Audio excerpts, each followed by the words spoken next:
Can you tell me what happened after the militia left the Red Cross camp? A friend of mine, who is a Hutu, knew that I was there in the camp. He came to see me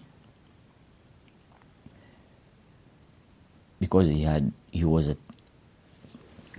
went to the place where we live first. Then he had them talking about myself, saying that they knew that they thought I was killed in the first attack, but now they knew that I was not killed and they were planning to come again. So he came and told me he would like to take me to his house.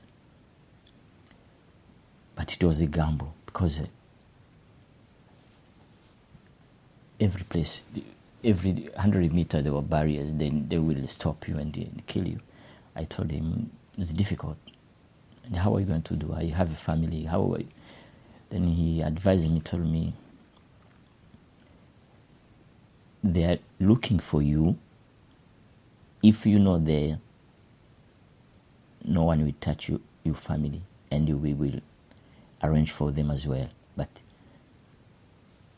first of all, it's you. I want to save you. I want to take you with me to my house.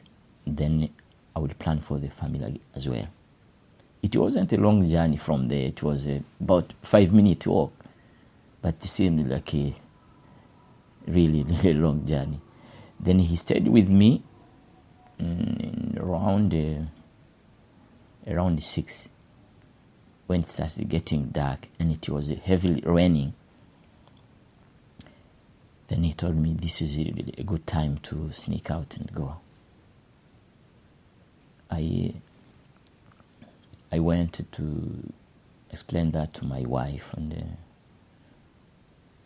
it was hard to tell them. I told her what is happening, and that man also with me explaining. My wife didn't want me to go. Say it's gonna be difficult. You can't leave us here. Say myself, I wasn't ready to go, but the man insisted. Say no. If you're not here, things will be okay. No one will kill them, and I will arrange for them. First of all, let me take you first. At the end, my wife was convinced, and she accepted, and I hugged them.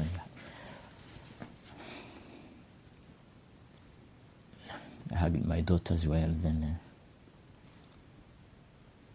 we left in the heavy rain. So the man took me to his house, and we arrived safely. No one was at the barrier because it was raining heavily. So once in his house, then I stayed. It wasn't far from the place. Then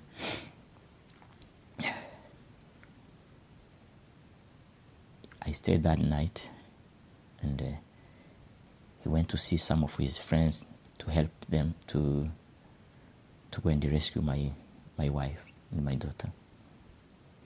Then when my family joined me, we stayed there. And we stayed about 10 days.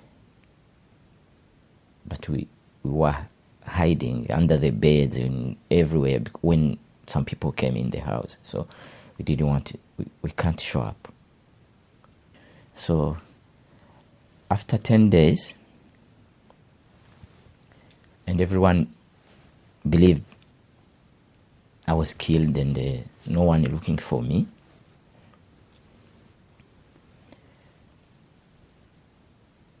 my friend, because he was a Hutu, he was going out and getting some information here and there. He knew that some people were going to hide themselves in the Tanzanian embassy, which was quite a distance from the place where we were. It was about 4 miles, and almost every 100 meters they will find a barrier. They will ask you for your ID, or they just see you, or probably someone will know you. You have no chance. So it was a gamble. Then he told me, you are not safe here. We have to make a plan to get you into the Tanzanian embassy, because there was some Tanzanian and also some Tutsi who fled their house, but because it was a diplomatic mission. No one will go and attack there. But the problem was how to reach that place. I remember when I was a young child, I used to see my mother when she was treating her grandchildren when they had a chicken pox.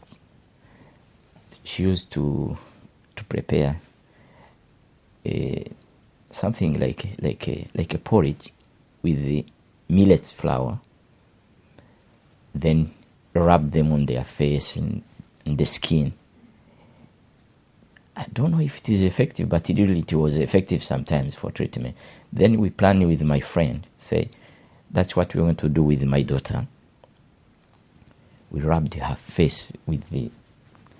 Actually, we claimed that she had that disease, so we rubbed her face and her body. And she was really looking like...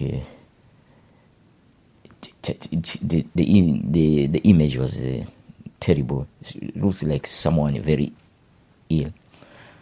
So we decided to go that morning. We just prayed. Then my friend and his friend also decided to accompany me with my wife and my daughter. We left early in the morning because they told me the militia people, normally they spend the night drinking or smoking hashish or... Yeah. So in early hours is a good time to go. If you're lucky, you can go through the barriers. So we left early in the morning, around 6. But at the barriers, we find people. But in that time, they were not really bad, because probably in the early morning they are not drunk yet, or they haven't smoked the hashish yet. So everywhere we stop, they ask, first of all, we say, where are you going? My friend will stood in front and say, okay, we are going to the hospital. Who is ill? Then we don't speak. He just go and remove the clothes on the face of my daughter. When they look at the heart, they don't think or twice or what. They say, okay, carry on. That's how we managed to go through first barrier, second, third, and fourth. My friend knew some ways where he could find just few barriers. He was avoiding the main road. So everywhere we arrived, when we were stopped. But before that also, he took my ID card to an expert to change it. He could now take my ethnicity as a Hutu, and my wife's as well. So when we show them, they will check the ID, okay, they are fine. Then again, there is the image of the child. So it helped. We went through all that until we reached the Tanzanian embassy. That's how we arrived there. Then we stayed there.